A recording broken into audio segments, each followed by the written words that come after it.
The Elite Series 2 Core Pro controller started shipping September 21st, 2022.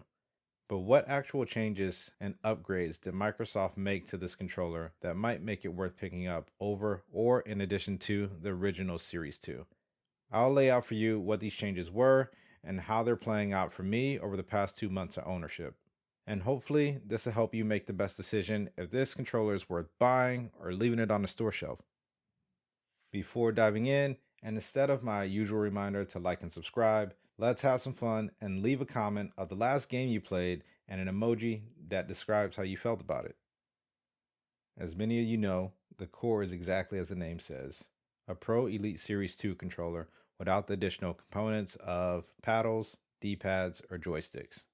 And this allows Microsoft to offer it for $50 less than it did the Series 2 controller when it first came out.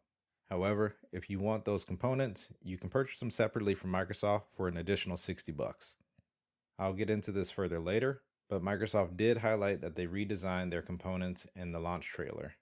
But in my experience, all my original components from my Elite Series 2 and third-party components still work with the Core.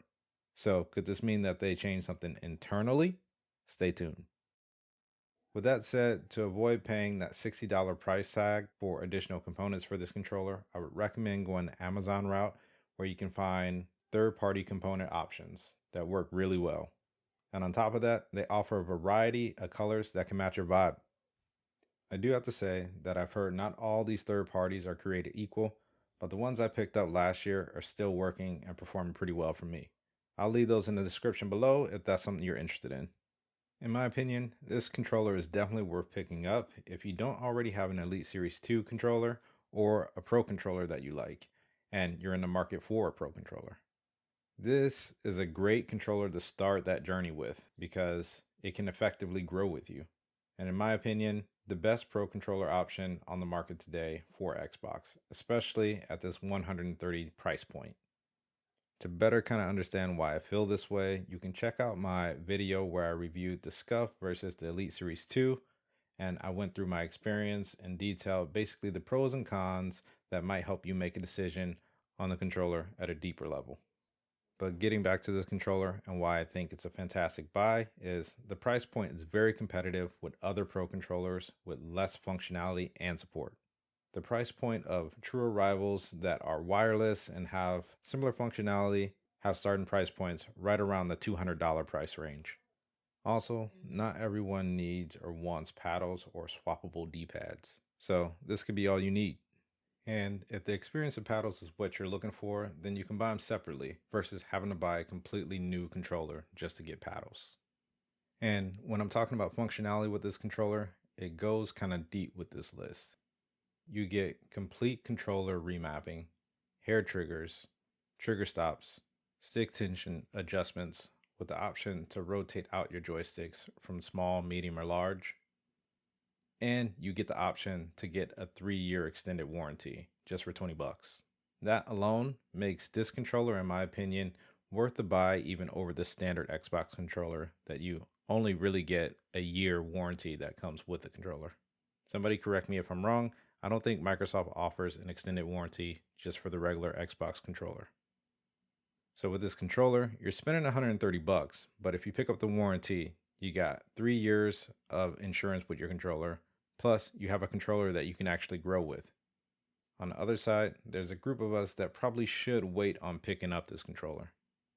Outside of Microsoft stripping the components, lowering the price, changing the color, and adding a few variations through Xbox Design Lab, it appears to be the same controller to me.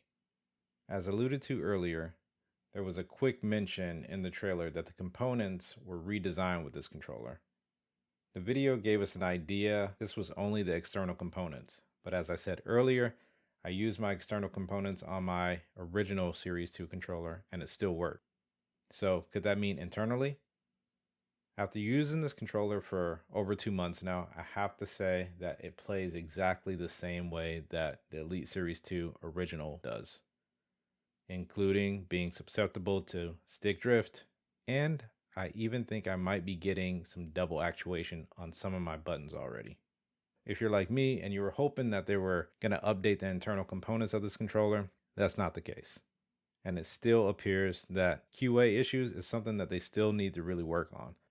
And maybe it was high hopes that they would do it in a mid refresh, but hopefully it's something that they think about and they really do in the third version of this controller, whenever that comes out. So if your reason for picking up this controller was because you thought some of the QA issues were going to be handled and the interior of this controller was going to be upgraded, then I'm here to say don't pick up this controller for that. Also, if you just want to pick up this controller because they have now white and then they're going to have all these different colors in the Xbox Design Lab, I would still say it's not really worth picking up for that. If color variations are your thing, I would suggest going and getting the skin for your controller. Those are pretty inexpensive and in some ways a bit more customizable than what you can do on Design Lab. Like I said, I think this is a good pickup if you're in the market for a Pro controller and you really want a controller that's going to have a lot of functionality just from the beginning and something you can grow with. But if you're looking to pick up this controller for anything else, you already have a Pro controller that you like, you have a Elite Series 2 already, but you just want to try to get it because you think it's going to perform better, don't do it. I picked up this controller really to bite the bullet for you guys, and also I just like having an extra controller that I can use when I'm sending my other one in. Hopefully they improve on these QA issues and we get an Elite Series 3 at some point in the near future. So that's it. I have a few questions for you though. Have you picked up this controller? Did you get it in addition to having the Elite Series 2 already? Have you noticed any functional changes? Have you taken it apart, looked inside? Anything else here you wish I talked about or mentioned? Let me know in the comments below. I appreciate all your support. Thanks for watching.